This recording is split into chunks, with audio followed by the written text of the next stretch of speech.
Well, hello me dearios. Come on in, sit yourselves down, get comfortable, because you're all welcome to Let's Play for a Day, a game you're only going to be seeing once, and after that, never again.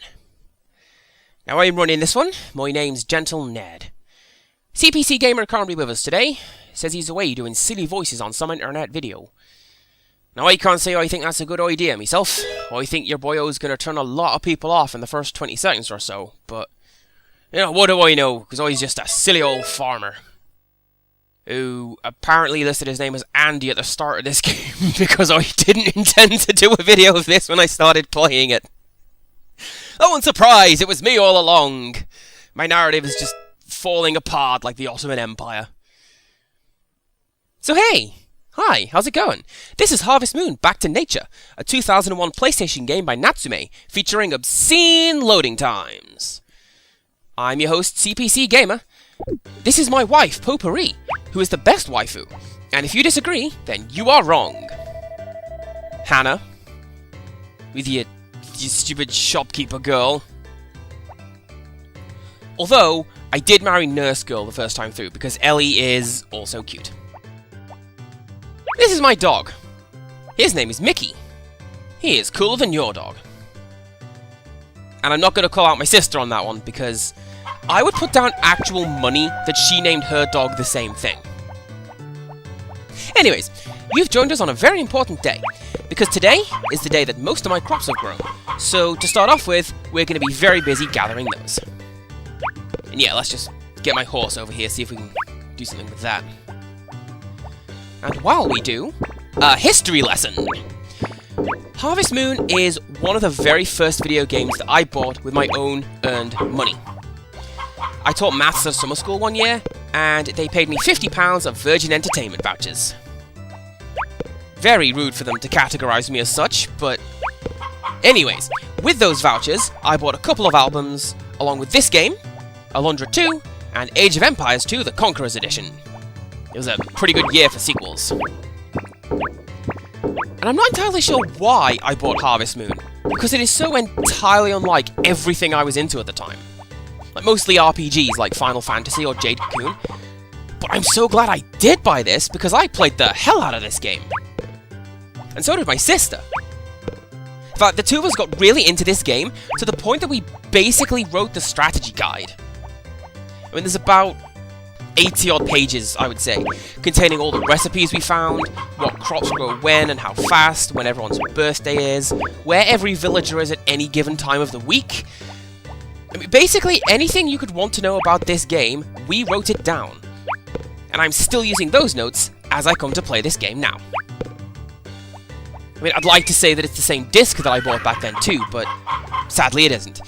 Because I bought a first pressing, which had a game-breaking bug where everything would just fade to black after you got married, and you wouldn't be allowed to continue. Like, I had to write to Natsume and ask if this was supposed to happen, and they wrote back saying, "Actually, no it isn't, but we've included a working copy of the game, so you can keep playing." And that was really nice of them. And that disc is currently in Scotland with my sister. This is a third copy that I got for Christmas a couple years ago. And I come to play it now because, well, the internet went out in my flat. So I figured, with nothing better to do, let's play this for 20 minutes until it comes back. And it's now 10 days later, the internet is still out, and here we are just over halfway through the game. And I'm really enjoying playing it, so I figured, what the heck, let's get some content out of it. Be ready for when I can start uploading stuff again. Now the game's got a really basic plot, in that I've inherited a farm, and it's my job to make it profitable, as well as being a good neighbour. It's like good graphics Ultima 4. Oh, and anything you throw into those wooden bins will be sold at the end of the game day. And I choose to do the last batch of shipping inside the barn, because time does not pass when you're indoors. Oh, wait, listen. You hear that pinging noise? I don't know what that is, but it always happens at the end of the lowing sound effect. I mean, I think the end of one sound effect runs into the start of another, but that's just a wild guess. Also, this is probably the point where my sister starts shouting at the screen because I only have 2 cows and not, 20 like she'd have. Because she got this game down to a science. Like, she worked out how to follow the audio cues with the sound effects off based on the noises made by the PlayStation read head, and that's a really impressive feat. But no, my excuse is that I'm focusing more on crops than livestock at the minute. Because if you can ship a certain amount of each crop, then you unlock bonus, rare crops, and that's what I'm going for. You get strawberries in spring, spinach in summer, and pumpkins in the autumn. And then winter rolls around and you get nothing but bitter sadness because there's not really anything to do. Come on, come on, come on. Yeah, there we go! Picking up eggs is very hard, because they exist outside of the isometric grid that the rest of the game uses. Also, that last one was a golden egg, because one of my hens won the chicken sumo tournament, so now she lays golden eggs. It's pretty handy. Just like this machine, which takes raw materials that you gather from your animals, and it turns them into a product of some kind.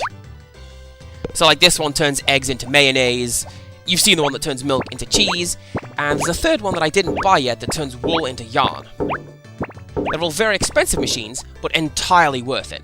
Because you give it a couple of weeks, and I mean, they've just paid for themselves. Well, so look at that, it's not even noon and we're done with our chores for the day. I mean, yes, I save time by not watering my plants, because summer ends tomorrow, and they won't regrow before then, but it's still impressive. Because when you first start this game, you're going to work until 5 in the evening, just watering 1 or 2 patches of seeds. Like, getting this good is always nice. And getting that good is also nice. Like, you can upgrade your tools, make them easier to use, give them a wider area of effect. Hey, it's a frog! Ah. Well, taking my scythe as an example, I can do 9 squares worth of work, spending only half a square's worth of HP, and that is very helpful. Oh, that guy down there, he is called Gray, and he works as a delivery guy for the blacksmith. He likes the library girl, and I think their romance scenes are really good, because each of them brings the other out of their shell, and it's a surprising amount of depth for a kid's game. Anyways, for the rest of the afternoon, I'm going to go fishing.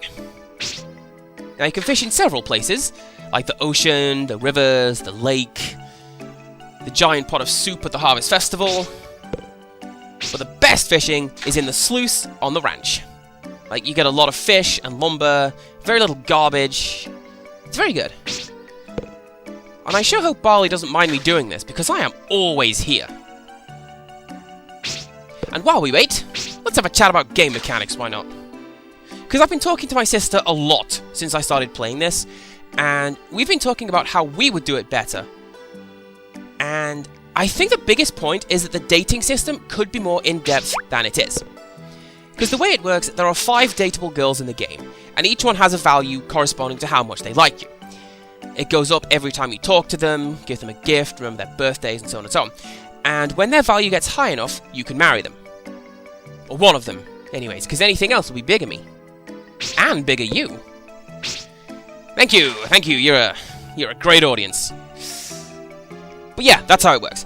It's a simplified system, but it's a game for kids, you can get away with stuff like that. The biggest flaw is that you can get all 5 girls to a marriage-ready state at the same time, which isn't really feasible in real life. Now get out of the way, sheep. I'm absconding with my ill-gotten gains. We actually did pretty well today. By which I mean I have a fish. Like, fishing is really difficult and unproductive in this game, but good money spin if you can actually catch them. Oh, also, this is the chicken ranch, where my wife used to live before she was my wife. Now, stepping back, I would change the dating system so there were only a limited number of points to go around. Like, you can be friendly with everyone, and that's fine, but to marry one, you would cap the other 4. Also, I waited until 5 because that's when the music stops playing. And because Totally Not Guile shows up, and he collects all the day's produce at 5. Good times. Right, let's just get rid of this stuff before we go to bed. Now, something else I would do with a dating system is I would have it actually mean something. Because the girls have jobs. Like, there's a rancher, librarian, shopkeeper, nurse, and an innkeeper. But marrying them doesn't do anything beyond having them be in your house. I mean, it counts towards your score, and it means you're pretty much guaranteed to get to the postgame, but otherwise it's the Fable problem where she's just there. I mean, I'd have it so that, like in my case, I married the rancher, so I get cheaper rates on the chicken farm. And Mary could grow your crops faster, Ellie gives you cheaper medicine, Karen cheaper shop things, and Anne cheaper stuff in the pub. The problem being then, you would reduce the girls to their stat bonuses rather than their personalities. And what personalities? Look at that! And you guys can shut up. My pretend wife thinks I'm cool. I'm gonna go to bed. We've got stuff to do tomorrow. Because, you know, it's the last day of summer.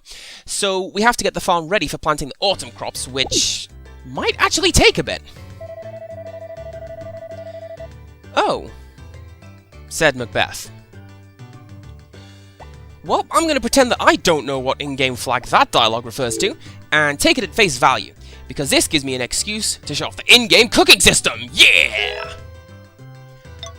The way that it works, I've bought a collection of utensils and spices, and we begin by picking which ones you want to use. So, a knife, in this case. And then you pick your ingredients. So we'll go for a cabbage, a carrot, tomato, and cucumber. And altogether, these make a pretty handy on-the-fly sync test. But more practically, they make a salad. Eventually. I mean, I told you this game likes its loading screens. But despite that, let's cook something else, because we can get some systems going with this. And I may have saved up the ingredients just so that I could show it off to you guys. Yeah, I always do that as well. I always forget the first menu and go to cancel out of cooking. Anyways, for this one, we can use the mixer and some stuff from the spice rack. Sugar, salt, and vinegar. Ah, there we go. We're also going to use a tomato and an onion. Now, people who did food tech in high school, you may have done this recipe like I did. Do you know what this is going to make? Yep, it's the worst ketchup you have ever tasted. Now let's do another one, because we can take this system even further. Now, our final recipe requires the knife, the frying pan, the ketchup we just made, along with a potato, and some cooking oil. Now, oil is available from the shop in town. Everything else in here is stuff that I've grown on the farm, or found in the forest behind it. And eventually, this recipe makes a plate of chips. Breakfast of champions, I tell you what. Alright, there you go, darling. Man, I'm a good husband. Feel my sweater? It's made out of boyfriend material.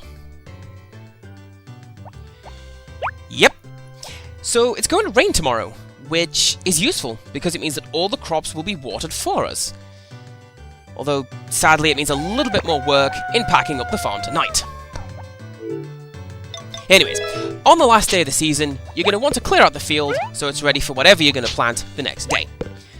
And for me, this means a little bonus cash because I can reach the crops in the middle of these clusters and sell them. So we started with the pineapples, because that is a thing that farms grow, along with some tomatoes and corn. Now normally, you can only water one square in front of you, so you have to get creative with the layout of your crops if you want to water them all. But because I have the fully upgraded watering can, I can water 3 squares in front of me. And that's how I get the middle square to grow. Like, not only is it a time-saving measure, it's also something that helps you make a little extra cash. And again, it's a good feeling when you get upgraded like that. Like in an RPG, when you find this boss has become a regular enemy, but you can stomp them into the ground anyway. Except agricultural, somehow. And I am damn surprised the game didn't just feed that salad to the cow. Because the way it works, if you're holding onto something in your hand, that is above your head, and you talk to someone, you automatically give them the thing you are holding. And this can be problematic when your backpack is full, and you end up giving some garbage to that girl you like. Because that'll happen. Or, you'll forget you're holding that super expensive thing and give it to just some guy on the street. It's a pretty tricky system. And I didn't mean to ship that. I was gonna turn it into cheese first.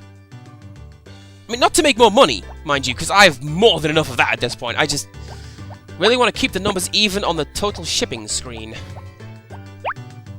Now.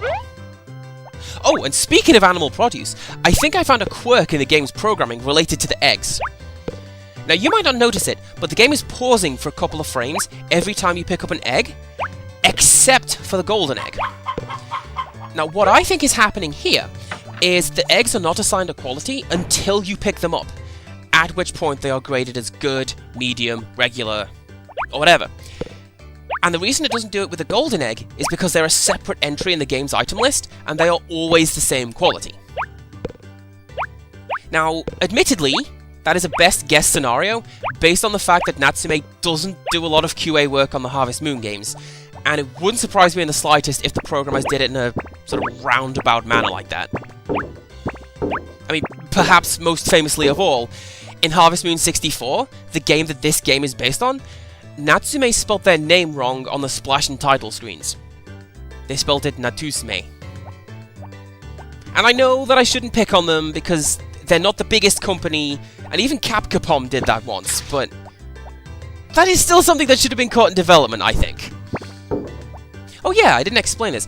That is my hothouse. Like, I can grow any seed at any time of the year in there. And I'm not using it right now, because I have all this stuff going on outside. I don't really have time to do anything inside. I'll use it in the winter.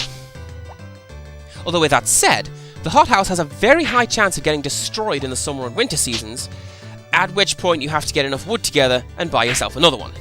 I mean, it's a little bit unfair, but fair enough, because after a while money becomes a non-issue in this game, so they have to find a way to make you spend it somehow, and what better way than just breaking a bunch of your stuff?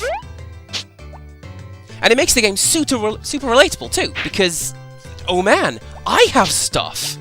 And if it got broken, why, that'd be terrible.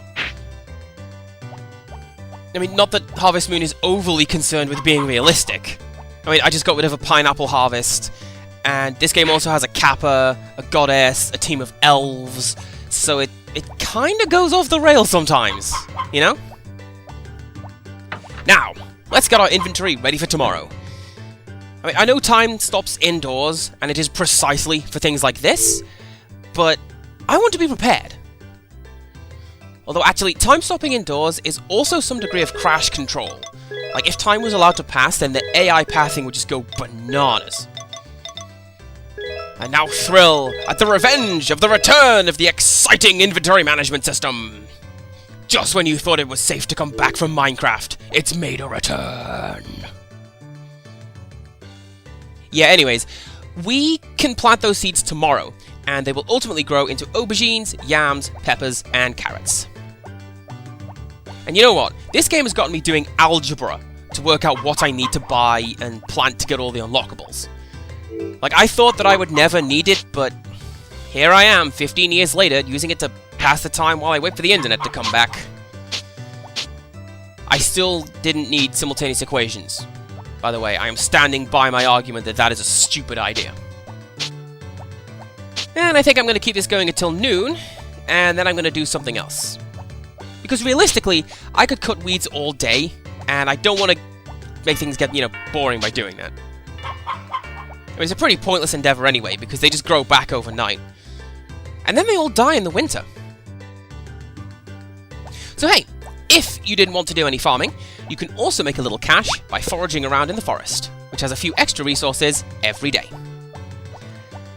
Now the problem with that is that I have picked the worst season to demonstrate this, because the only thing that grows in summer is this red grass, which isn't very valuable, and it's also poisonous, so you can't eat it or cook with it. Also, we'll just grab one of these for the wife. That flower is one that Potpourri really likes. Like, it is in her top tier gift list, so it's really handy that it just naturally grows like that. I mean, she also really likes eggs, which is strange given that, like, she grew up on a chicken ranch. You'd think she'd be sick of the sight of them by this point, but apparently not. Alright, so ignore that one and put these in here. And you know what? Screw it. I'm going to eat this salad. I've worked hard today, and I have a lot of heavy poultry lifting to do. Like, I've pre-earned it. So, usually, I will keep the chickens outside. It's pretty handy because they feed themselves, and they're happier for not being cooped up all day. The major downside is that you'll sometimes have a wild dog wander into the farm and try to attack them. which isn't actually as big or frequent a problem as it sounds, but since it's raining tomorrow, we need to get the chickens indoors. Being rained on will make them less happy, and probably also make them sick, and we don't want to do that. That is, if they stay in the coop anyway. Because one of my chickens, Trish, she keeps escaping, and I don't know how she's doing it. And I don't mean that, oh, there's a hole in the fence, I just didn't find it yet. I mean, chickens can't move between sprite tiles. How on earth is this world object that is Trish doing it? Trish is the hen that lays the golden eggs, by the way. I was going to enter another one for the sumo tournament, but on the day of, I stepped outside my house, and Trish had escaped from the coop and was waiting for me outside my door. She was like, yo, heard someone was talking smack, and then I knew what I had to do. And it was a total shutout, too. Like, she didn't even fight a lot of the time, just slowly advanced and made the opponents run off. It was pretty funny. And it's also pretty funny to me the way my little guy holds stuff above his head when he's running. Like, especially when it's something living, like a chicken or the dog. He just looks so happy. It's like, yeah, I got a chicken! Or whatever. Man, I told you about this game and loading screens, didn't I? I mean, I'm almost sad that I have to do this, because it means a lot of black screen time, but... hey, that is what you get for playing this game on the original hardware. And that is what Let's Plays are for, showing off the way that the games run, just obnoxious downtimes and all. Besides, we're almost done, so let's call my horse, get him over here, and put these guys down to roost. Now, something this game does do that I think is really smart is it remembers the commands you gave to the dog and the horse, even if you unload the map and come back to it later. So the horse should have come over to the chicken pen, even though there's been 2 load points between then and now. Clever, right? Oh, and hey, so he is! Alright, let's put him away too. And I tell you what, being able to ride the horse is basically this game's way of paying you for the first year of owning him. Like, you can only call him and suggest which directions he should move in, so you'll spend 3 to 7 hours putting him away when it's about to rain. But look at how easy that was! Like, getting him saddled up is the best. And you can also use him as a mobile shipping bin, but you've seen how risky that can be. The horse likes to wander off while you're loading the saddlebag, so you'll often just throw stuff on the floor. And yeah, I think that'll do for today. My kind of day. Finish work at 10, bed at 4. Oh, and I like that. They're poking fun of the way the character eats in the game. Like, you saw it with the salad, it's just one big gulp animation, then the food is gone. Oh, and Karen is another one of the girls in the game. And if I'm smart, I flashed her up on the screen earlier when I was talking about the marriage system. Let's hope I was! Now, Karen helps to run the shop in the town, and she's also my sister's favourite, which is an opinion she is wrong to have because, look at my wife is amazing. I mean, less so in that picture. The artwork makes it look like she has a really long nose. So you guys can probably work out what's going on with Potpourri, right? Yeah, basically in a couple of months we're going to have a baby on the farm. And the problem with that is the baby is just like the wife. It doesn't do anything beyond add points to your percentage completion rating. Now, the Harvest Moon game on the GameCube, A Wonderful Life, that has an interesting take on that. The game spans 10 years, while this one has 3. And each of those years covers some important point in your life. So, you'll have the year that you moved onto the farm, and then the year that you got married, the year that your son was born, and so on and so on and so on. And Chapter 10 is, well, basically the year that you die. And the way that you raise your son over the course of the game determines what ending you get. And I think that is a really interesting way to do it. I mean, I know that I'm butchering the quote, but it's the video game version of society becomes great when men plant trees whose shadows they will never sit in. Also, you are not the most important person on the farm. Your son is. And the way that you act inspires him to grow up and, you know, take over the farm, or go out drinking every night, or become a mad scientist, or whatever. I mean, it's still a series of sliders, so it's a system that you can and will game, but it's a very interesting system nonetheless.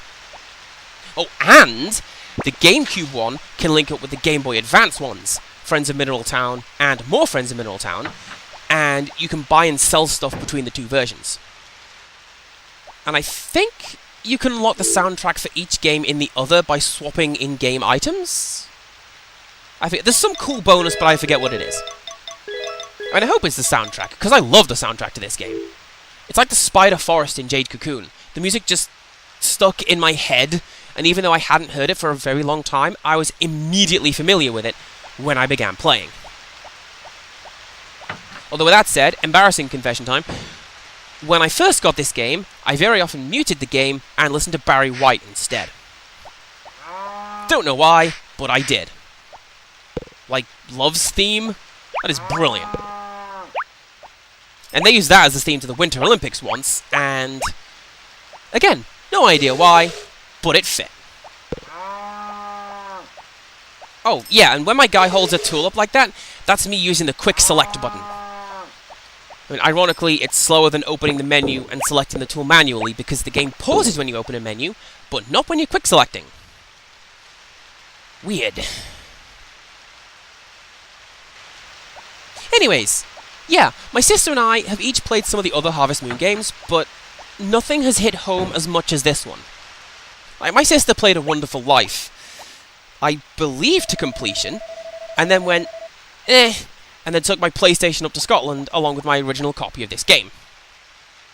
I mean, I did the same. I played Magical Melody on the Wii and Harvest Moon DS, literally for about half an hour each, and went, well, this is garbage, and then went back to this game.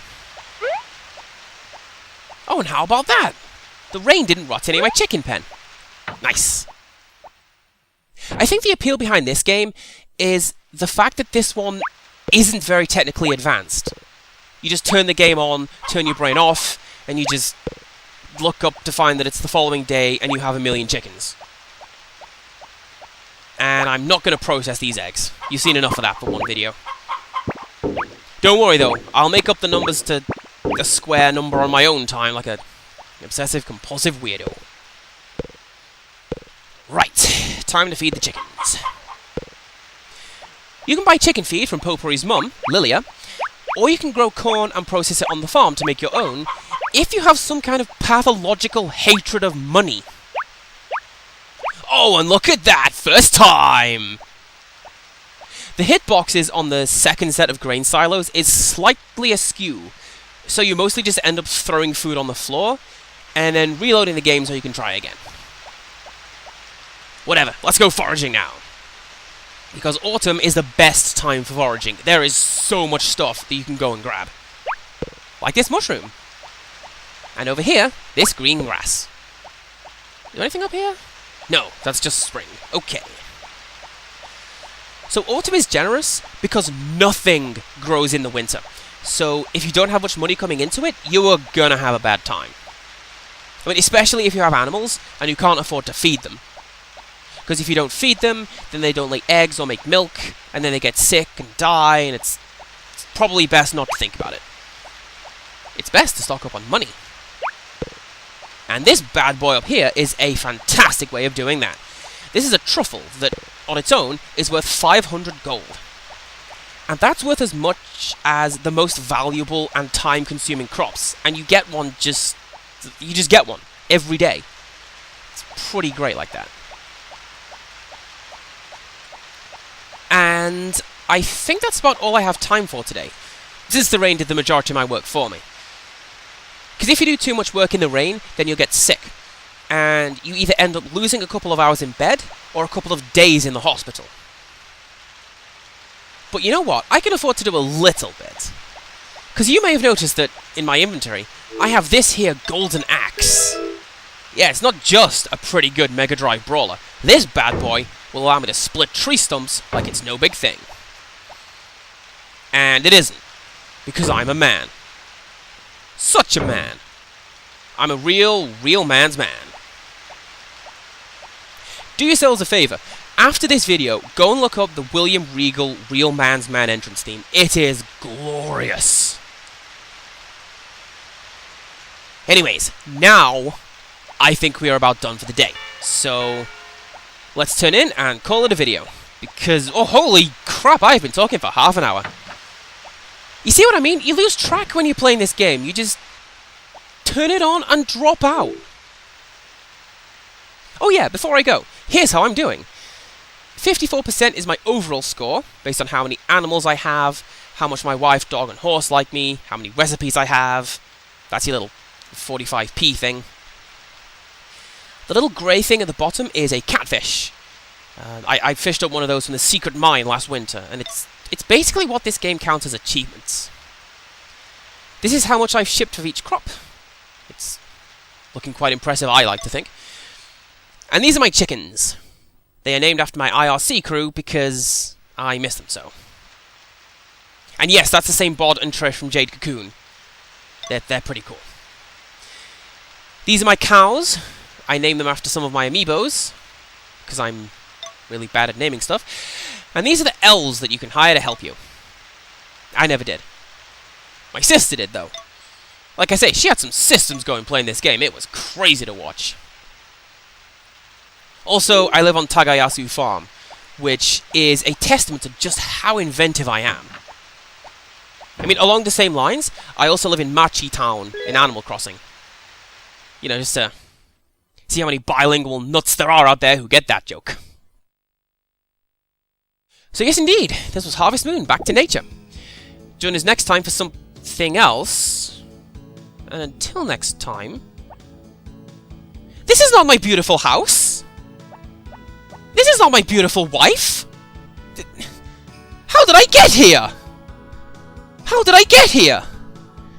How did I get here? How did I get here?